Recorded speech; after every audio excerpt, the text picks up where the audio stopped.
আপনি আপনার জীবনে যত গুনাহ করেছেন না কেন, শুধুমাত্র এই ছোট্ট ১০টা আমলেই আল্লাহ তাআলা মাফ করে দিবেন আপনার সারা জীবনের গুনাহ। প্রিয় দিনী ভাই ও বোন, মুমিনের জীবনে সবচেয়ে গুরুত্বপূর্ণ হলো ঈমান আনা। অতঃপর মহান আল্লাহ তাআলা ও তার রাসূল সাল্লাল্লাহু আলাইহি সাল্লামের আনুগত্য করা। কোরআন ও হাদিসে এমন বহু আমলের কথা বর্ণিত হয়েছে যেগুলোর মাধ্যমে বান্দার গুনাহ মাফ হয়ে যায়। আজকে এই ভিডিওতে সেই ১০টা আমলই আপনাকে শিখিয়ে দিব, খুবই কম সময়ে, খুবই সহজভাবে। তার মধ্যে প্রথম আমল হচ্ছে বেশি বেশি সেজদা করা। মাদাদ ইবনু আবু তালহা আল ইয়ামাবি রহমতুল্লাহ আলাইহি বলেন, আমি রাসূল সাল্লাল্লাহু আলাইহি সাল্লামের আজাদকৃত গোলাম সাওবানের সঙ্গে সাক্ষাৎ করলাম। আমি বললাম, আমাকে এমন একটি কাজের কথা বলে দিন যা করলে আল্লাহ তাআলা আমাকে জান্নাতে প্রবেশ করাবেন। অথবা আমি তাকে প্রিয় ও পছন্দনীয় কাজের কথা জিজ্ঞেস করলাম, কিন্তু তিনি চুপ থাকলেন। আমি পুনরায় তাকে জিজ্ঞেস করলে তিনি তখনও চুপ থাকলেন।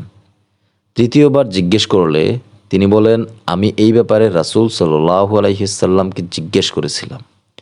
তিনি বলেছেন, তুমি আল্লাহর জন্য অবশ্যই বেশি বেশি সেজদা করবে, কেননা তুমি যখনই আল্লাহর জন্য একটি সিজদা করবে, মহান আল্লাহ তাআলা তার বিনিময়ে তোমার মর্যাদা এক ধাপ বৃদ্ধি করবেন এবং তোমার একটি গুনাহ ক্ষমা করে দিবেন। সুবহানাল্লাহ। তিরমিজি শরীফের ৩৮৮ নম্বর হাদিস। ২ নম্বর, মুসাফাহ করা। মুসাফা করার দ্বারা গুনাহ মাফ হয়। আবু দাউদ শরীফের ৫,২১২ নম্বর হাদিস। রাসূল সাল্লাল্লাহু আলাইহি সাল্লাম বলেন, যে দুজন মুসলিম পরস্পর মিলিত হয়ে মুসাফা করে, তাদের আলাদা হওয়ার আগেই তাদের সগীরা গুনাহগুলি ক্ষমা করে দেওয়া হয়। সুবহানাল্লাহ। ৩ নম্বর, জুমার দিন মনোযোগ সহকারে খুতবা শোনা। এক জুমাহ থেকে অন্য জুমার মধ্যবর্তী গুনাহ ক্ষমা করা দেওয়া হয় এই মনোযোগ সহকারে খুতবা শোনার কারণে। বুখারী শরীফের ৮৮৩ নম্বর হাদিস। সালমান ফার্সি রহমতুল্লাহ আলাইহি থেকে বর্ণিত, নবী করিম সাল্লাল্লাহু আলাইহি সাল্লাম বলেছেন, যে ব্যক্তি জুমার দিন গোসল করে এবং যথাসাধ্য ভালোরূপে পবিত্রতা অর্জন করে ও নিজের তেল থেকে ব্যবহার করে বা নিজ ঘরের সুগন্ধি ব্যবহার করে অতঃপর বের হয় এবং ২ জন লোকের মধ্যে ফাঁকা করে না, অতঃপর তার নির্ধারিত সালাত আদায় করে এবং ইমামের খুতবা দেওয়ার সময় চুপ থাকে, তাহলে তার সেই জুমা থেকে অন্য জুমার মধ্যবর্তী সময়ের যাবতীয় সকল গুনাহ মাফ করে দেওয়া হয়। সুবহানাল্লাহ। দেখেন, আমি যে আমলগুলো আপনার বলতেছি, প্রতিনিয়ত আপনারা এগুলো করে যাচ্ছেন, কিন্তু কিভাবে পরিপূর্ণভাবে করা যায়, কিভাবে পরিপূর্ণভাবে করলে তার ফজিলতটা আপনি সম্পূর্ণরূপে পাবেন, সেটাই আমি আপনাকে শিখিয়ে দিচ্ছি। নতুন কোনো আমল আমি আপনার উপর চাপিয়ে দিচ্ছি না। ৪ নম্বর, হজ ও ওমরা হজ পালন করা। হজ এবং ওমরা হজ পালনে অনবরত গুনাহ মাফ হয়। আব্দুল্লাহ ইবনে মাসউদ রাদিয়াল্লাহু তাআলা বলেন, রাসূলুল্লাহ সাল্লাল্লাহু আলাইহি সাল্লাম বলেছেন, তোমরা হজ ও ওমরার পরপর একত্রে আদায় করো, কেননা এই হজ ও ওমরাহ দারিদ্র্য ও গুনাহ দূর করে দেয়। লোহা ও সোনারূপার ময়লা যেভাবে হাপরের আগুনে দূর হয়, একটি কবুল হজের প্রতিদান জান্নাত ছাড়া আর কিছুই নয়। ইবনে মাজাহ শরীফের ২৮৮৭ নম্বর হাদিস। ৫ নম্বরে, সৃষ্টি জগতের প্রতি সদয় হওয়া। এই ব্যাপারে বুখারী শরীফের ২৩৬৩ নম্বর হাদিসে রাসূল সাল্লাল্লাহু আলাইহি সাল্লাম বলেছেন, একজন লোক রাস্তা দিয়ে চলতে চলতে তার ভীষণ পিপাসা লাগলো। সে কোপে নামে পানি পান করলো।